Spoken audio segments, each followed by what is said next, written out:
everybody, and welcome to the very first episode of the series here on MTG Film that is called The Artist's Decks. So as you can see, all of the non-land cards and actually some of the lands in this deck are illustrated by Mark Poole. This was the only requirement to make this deck. It's a 4-color deck, as you can see, all of the colors except for black. And I can tell you that playing this deck was a lot of fun. It is surprisingly not strong, but capable of doing something, and it even has some nice synergies and, dare I say, combos. So let us look at this deck and its components, and then we are going to look at the matches that I had playing this deck. So, of course, blue is the key color of this deck. That's why we have a couple of islands. So they are illustrated by Mark Poole specifically. Amazing art. Something that I fell in love with when I started playing Magic. So, you know, Ancestral Recall, Library of Alexandria, these islands, Counterspell, we all remember these cards, and they're very dear to us, of course.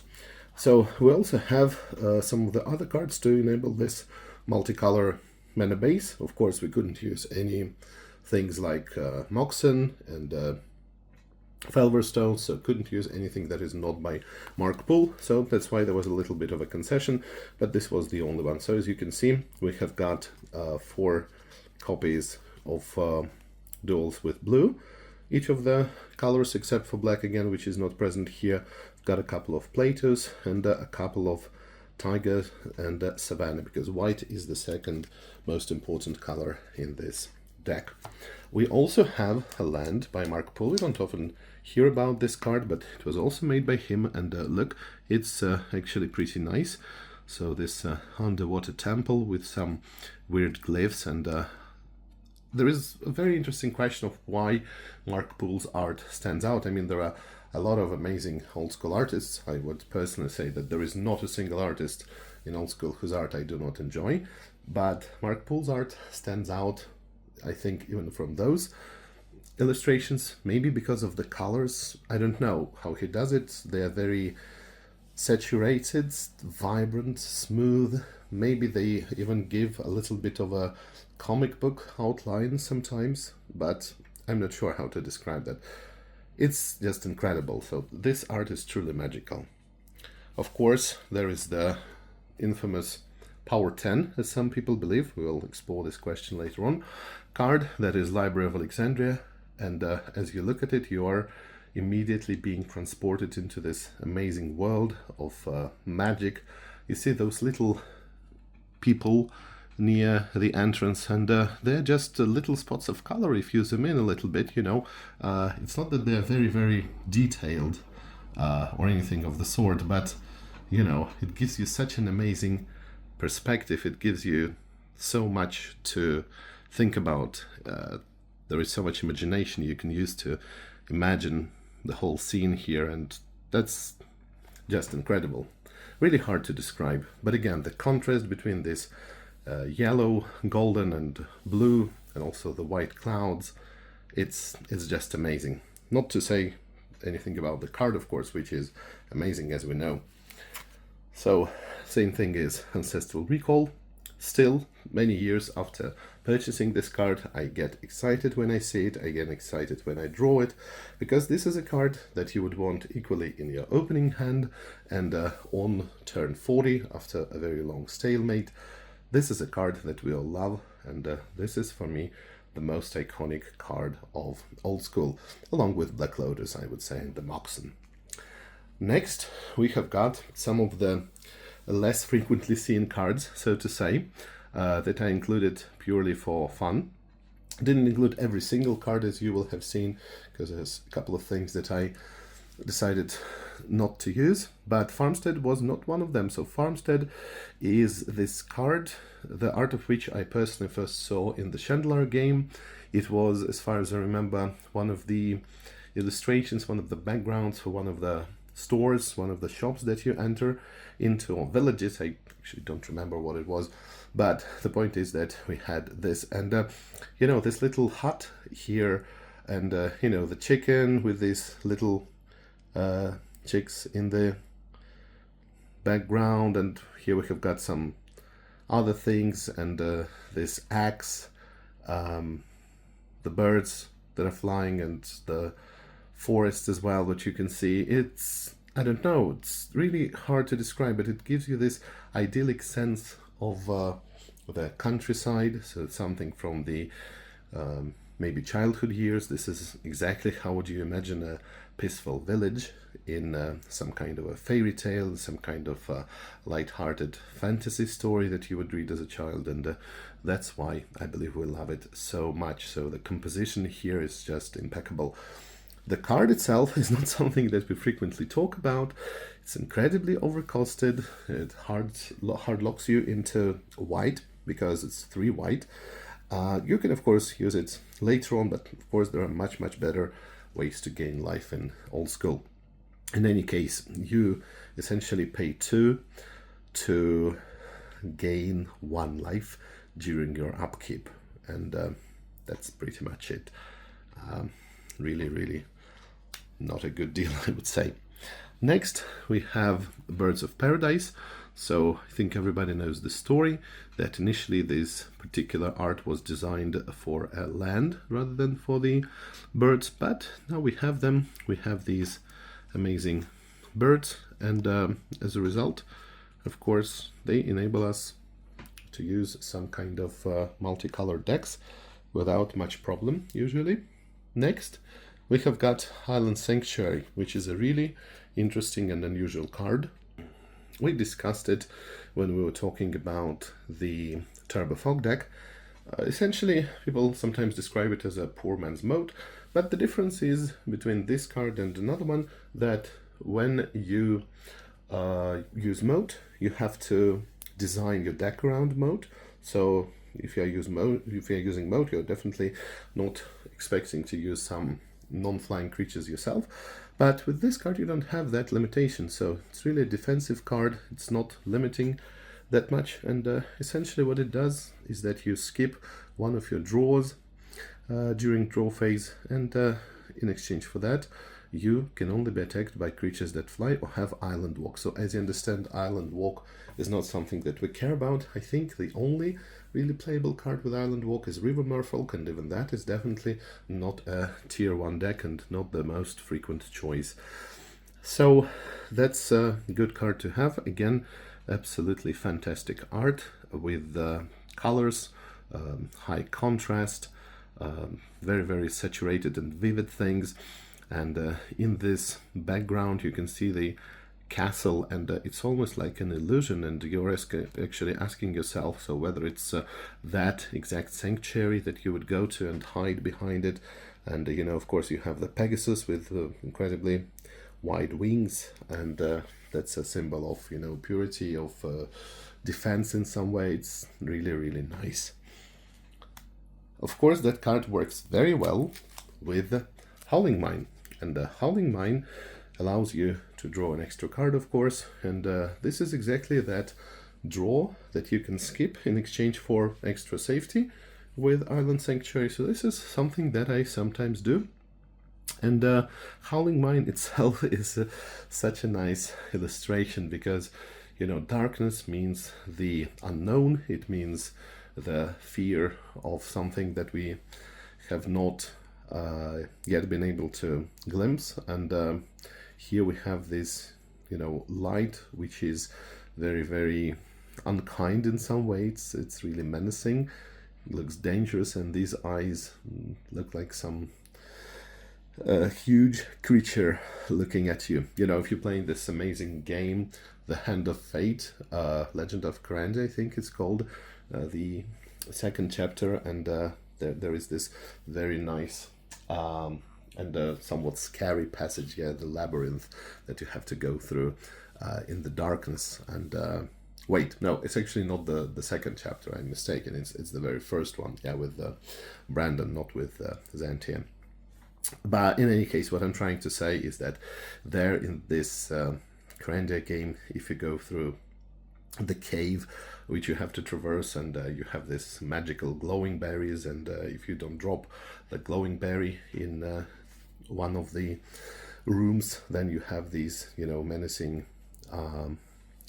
creatures with such eyes that, you know, circle around you, and then essentially in the dark you only see their eyes, and they can eat you alive, and you only imagine the worst, you know. So drawing such a creature would probably have been not as scary as drawing just these menacing eyes. So anyway, I just want to emphasize the mystery, the curiosity that you have when you look at this card, and at the same time the fear that you have. I think the card works very well with the art here, because, you know, this card is a double-edged sword. It actually doesn't only benefit you, it benefits your enemy, and sometimes much more useful for the enemy than for you, for your opponent, that is. Next we have Balance. So there's a beautiful black bordered Balance card from Collector's Edition with these vibrant colors, much more vibrant than in the 3rd edition, the revised one. And this Crusader, I would say, is also some kind of an ultimate knight that we very often imagine when we look at different kind of knights from the era. We imagine some kind of very powerful warriors, and you know, the armor that they have, it's just so nice. I don't know, it's amazing. This plate mail, this plate armor, I mean, not mail armor, but plate. So yeah, there we go. Balance, of course, an amazing card, very, very hard to master. Really have to play it at the right time.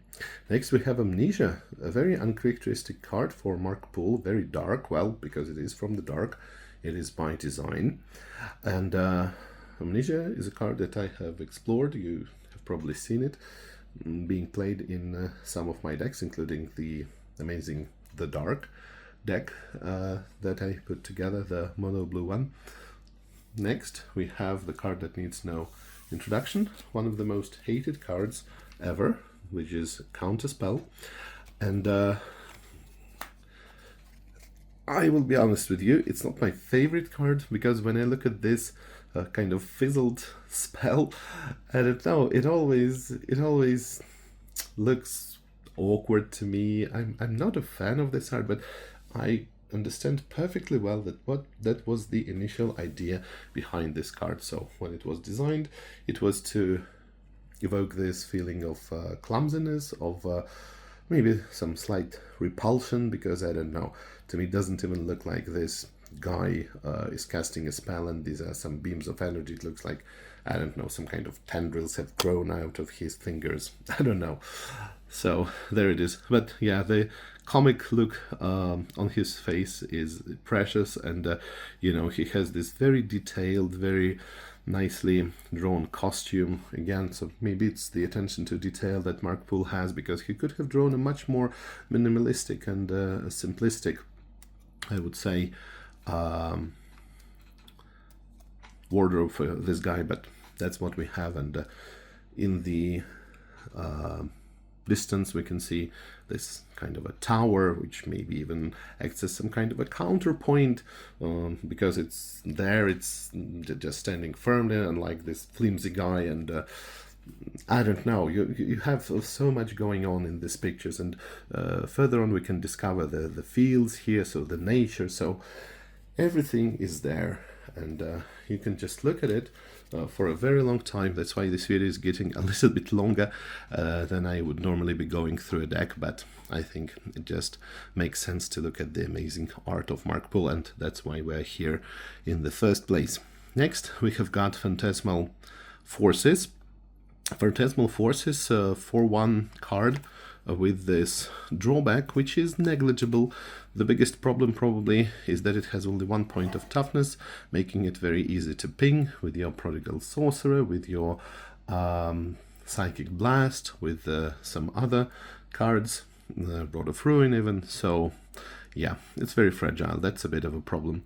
And it costs 1 mana less than Air Elemental, which is of course strictly better at everything except for the mana cost, but still it's a card that I gladly used. As you can see, it's probably the biggest aggro card in this deck, and I managed to win some of the matches with it because 1 extra blue mana is of course not nothing to sneeze at, but at the same time it is not such a big deal that it would lock you in completely. Next we have the card which is very often frowned upon, and when you look at it yourself, maybe you think, okay, maybe I can build around it, maybe it's not such a terrible card, but then you realize that yes, it is still incredibly bad. So number one, it is a card that costs 8 mana. So just think about it, what else can you get for 8 mana in old school, right? So even the biggest creatures, the biggest, most popular creatures cost less than 8. So for 8 mana you should be getting an amazing very powerful card with some extra abilities. Here not only do not we have any extra abilities, we have a drawback. So except for Akron Legionnaires, meaning this guy and any other number of Akron Legionnaires, okay, and non-artifact creatures you control cannot attack. So yeah, it's one of those things that focuses on non-artifact creatures. We also have Angelic Voices that kind of reward you for playing white and artifacts. This is a very interesting deck that I put together on that synergy. We will see it soon. But what I'm trying to say here is that this guy with this drawback and with this mana cost, he at least could have cost either could have cost a little bit less, or he could have been a little bit more than just 8/4, because 4 is not such a good toughness, you know. So 8 is nice, but without evasion, most likely your opponent will have a lot of creatures to block him. But also the problem is that 4 toughness is not impressive at all. So needless to say, it's a card that you don't even want to cast sometimes when you do get it in your hand. King Suleiman is an incredible piece of art. Again, we have these contrasting colors, we have these amazing stars in the background. It's magical. This is purely a magical card. King Suleiman himself, you know, there's so much decoration that you can see. There is this scepter that he has, and I don't know, maybe one of the reasons why we like Mark Poole so much is that because there is so much detail that he puts into cards, and I just love this card. It looks amazing.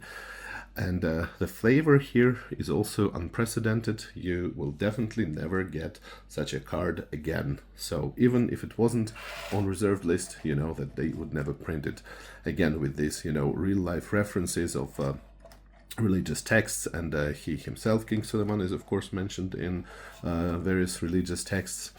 1/1 for 2 mana, but you can tap to destroy an Ifrit or Jinn. And how many Ifrit or Jinn do we have that are playable? Well, at least you have Juzam Jinn and Serendib Ifrit and Mahamoti, so at least those guys are more or less frequent guests in old school decks, so you can definitely play him. Maybe not necessarily main deck, but this card is not redundant at all.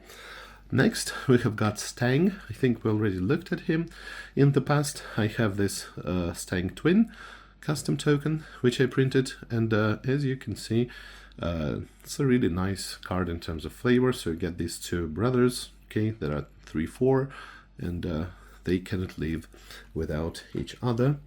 In terms of the illustration, again, we see this maybe somewhat similar pattern to the knight that we have here in Balance, okay, still different, still unique, but very nice.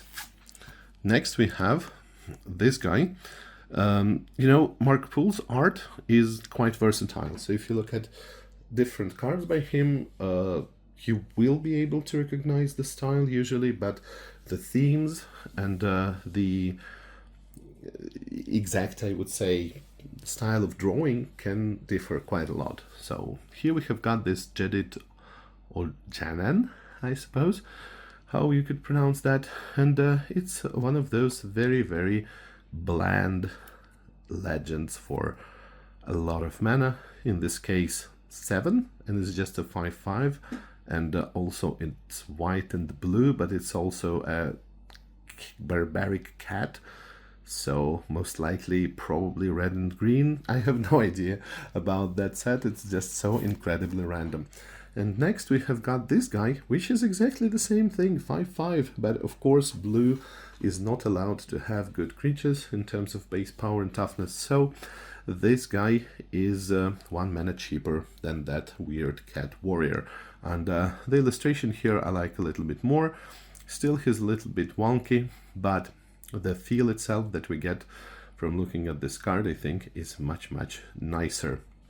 It has this super interesting checkered, well, kilt, I suppose, and overall really interesting illustration. Again, 5/5, and he says, how can you accuse me of evil? Well, because, you know, green and white is not supposed to be evil in the Magic universe, I guess. Next we have got Scarwood Bandits. So Scarwood Bandits, it's a 2/2 card, and they have Forest Walk, which is not usually relevant, but what is important is that for 3 mana and tapping them, you can take control of target artifact, and that would have been very nice because this is the Aladdin effect, okay? It's also important that it doesn't work like a Preacher would be working, because in Preacher, if you tap him and then you can choose to untap him, you know how it works, then you lose control. Same thing with Old Man of the Sea.